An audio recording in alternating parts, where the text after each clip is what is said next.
ধীরে ধীরে পরিবারকে ঠিক করার জন্য ভগবান শিবের মন্দিরে যান, দুধ চিনি মিশিয়ে ভগবান শিবের উপর অর্পণ করুন। ধীরে ধীরে এভাবে 5 সপ্তাহ করলেই বুঝতে পারবেন পরিবারের কিভাবে মধুর সম্পর্ক হয়েছে। তাই অন্ধক চলে গেলেন গভীর বনে, আর ভগবান ব্রহ্মা তপস্যা করলেন বহু বছর তপস্যা করার ফলে ভগবান ব্রহ্মা প্রসন্ন হলেন আর বললেন, কি চাই তোমার, কি বর চাই?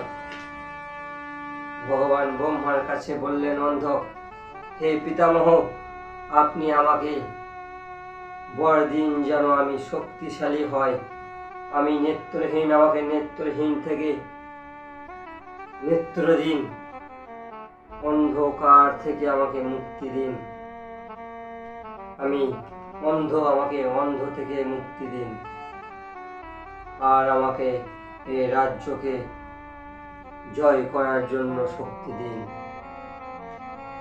আর আমাকে যেন এই ত্রিলোকে কেউ না হারাতে পারে। তাই তিনি বর চাইলেন। প্রথমে বর চেয়েছিলেন যেন আমার মৃত্যু না হয়। তারপর ভগবান ব্রহ্মা তো বলেছেন যে মৃত্যু এই যুগে, এই মানব জন্ম বা অসুর জন্ম, যে জন্ম নিয়েছে তার মৃত্যু অবশ্য। দেবতা ছাড়া সবাইকে মৃত্যু বরণ করতে হবে। তুমি অন্য কোনো বর চেয়ে নাও। তাই অন্ধক বললেন, তাহলে আমাকে বর দিন,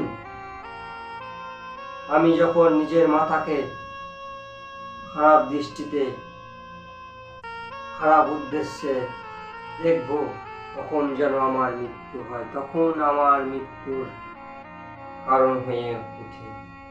তাই অন্ধক তো মনে মনে জানতেন যে আমার কোনো জন্ম